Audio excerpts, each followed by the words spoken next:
So I like to keep these one-on-one podcasting episodes short, but I want to take a minute to go ahead and just thank all of you for listening into the show, especially all of you that found the show on audio. I didn't know that the show was going to pick up like it did, but it has been picking up pretty good.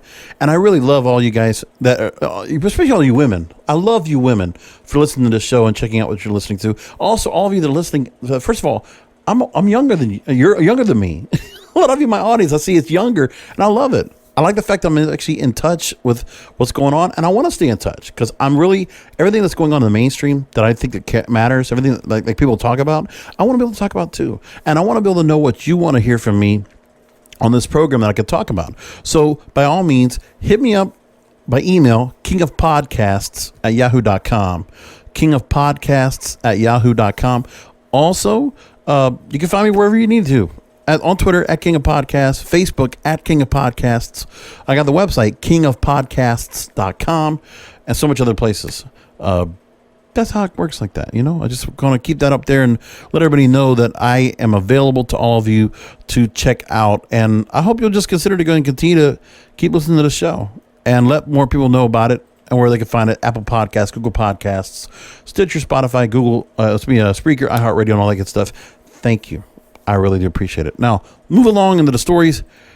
We're going to talk about OnlyFans and TikTok. Well, things have changed from when I was going to originally do this story, but OnlyFans, stars on OnlyFans are talking about how TikTok is making them rich, but unfortunately for how long? Because now we're hearing the stories about TikTok and what's happening. Well, one particular OnlyFans performer thanks TikTok, an app she barely knew about 5 months ago, for her newfound status as a six-figure earner. It's amazing how much people make on TikTok. Charlie D'Amelio, the biggest TikToker out there, which I don't know what she's going to be doing after this. She'll have to figure out something else to do with herself besides TikTok. Go to Triller, go to Instagram Reels, or something else. But she'll have to find something else to do for herself. Well, I know there's supposed to be like a reality series with her and Dixie, and I think, right? So there's Dan, there's Amanda, or so Allison Ray, right? What are those girls going to be doing? Because they were making on average probably about $100,000 a week, I think it is, by doing the TikTok stuff that they do, by getting the millions of people liking or watching the videos on a regular basis.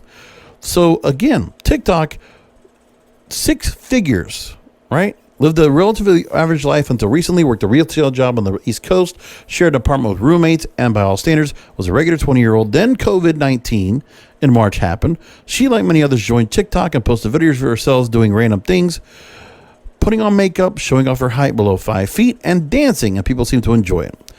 And then the more she posted, though, the more commenters asked, did she have an OnlyFans page? And she didn't have one until she was recommended to do it. She goes by Goth Egg Online. And so she decided to go and get on there. Started a page, simply replying to a comment to publicize it. 5 months and one viral video later, she's made anywhere from $110,000 to $200,000 a month. The more famous I got on TikTok, the more famous I got on OnlyFans. And so TikTok, with this algorithmically, geez, I can't say that right, generated for you page and propensity for rocketing regular people off to stardom, holds the key to building a massive subscriber base on OnlyFans. But now the issues come into play, because now we don't have that, because TikTok and WeChat are about to be, or if they haven't already, as you listen to this program, are banned from U.S. stores. So as we know about it, it's because of national security reasons being made by the federal government and by means of the White House. So U.S. Department of Commerce will be banning TikTok and WeChat, and would be by now, by the time you listen to this, as of September 20th. The Chinese-owned apps from Tencent and ByteDance will not only be banned from the iOS App Store and Google's Play Store, but companies will be barred from hosting them in the U.S. starting November 12th. So it's done. That's it. And the idea is because it's basically a data trail to the Chinese Communist Party. So, quote from Wilbur Ross, who is with the administration, the Commerce Secretary, the Chinese Communist Party, or the CCP, has demonstrated the means and motives to use these apps to threaten the national security, foreign policy, and economy of the U.S. Besides that, okay, forget about if Oracle's going to buy it or there's going to be some kind of a deal that comes into place.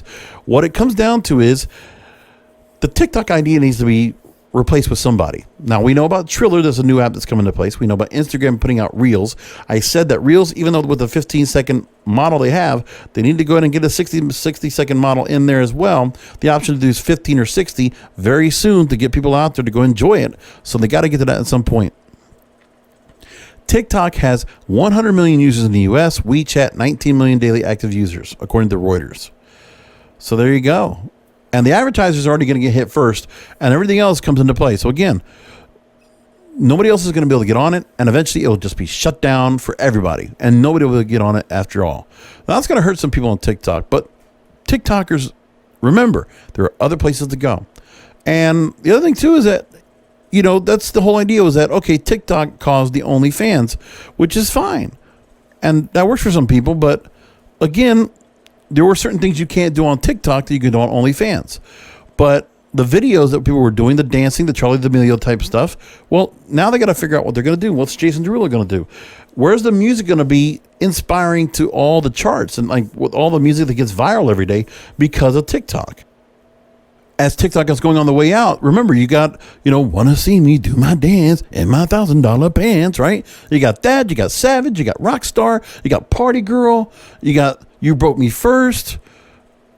I mean, you got all these songs that everybody would go and listen to all the time, dancing to. The latest challenge, now there's got to be some place to go. Will Instagram be the one that takes care of that? Facebook wants to go and play music, but they're kind of having a little thing about that. So where's the new music going to be coming from? Where's it going to be inspired? It's not going to be Shazam. It's not going to be some other where. I mean, it's going to still be Spotify and others. But again, it's because TikTok and the social media and the way it was used in social media was so effective that the music industry needs a TikTok to come back to go and do some of this stuff. So what are they going to be doing? I don't know. But again, we're seeing what's happening here. The latest crazes come immediately and they're here for like a couple days and they go away. You know what I mean? It's just what it is. It's instant, like, okay, what becomes hot, what becomes not immediately. It's cool like that. But I don't know if we're going to have a For You page that's going to do the same thing. But I'm sure somebody's going to have a similar algorithm. I mean, Instagram Reels is kind of like that. They just got to figure themselves out. Somebody's going to come in and take that spot. And for those that are using OnlyFans, and that's the way to kind of do some promotion. So OnlyFans stars might have Instagram pages that will preview, or Twitter to preview their content to draw people to their OnlyFans. And that's the whole idea. And we're still going to be in this part where a lot of girls, a lot of guys will not have any other place to go. So that extra outlet, that extra pipeline to draw people to OnlyFans, what are they going to do? And the most part that we also heard about is the fact that the app is mostly popular with teens and young adults. More than a quarter of users are under 18. So you're going to have a lot of teenagers that are going to be upset. They're not going to have this. So they're used to putting up so much up here. And now what are they going to do? Like, you know, you got Jenna Phillips we talked about, right? Started an OnlyFans account, was role-playing as a puppy, putting videos of her being scolded or sent into a cage, and all this other stuff going on. There's all these different, you know, guys and girls will not have a place to go. So where will things go next? We will find out. Keep that in mind. So we're going to come back with another When I'm Not Podcasting. Till next time.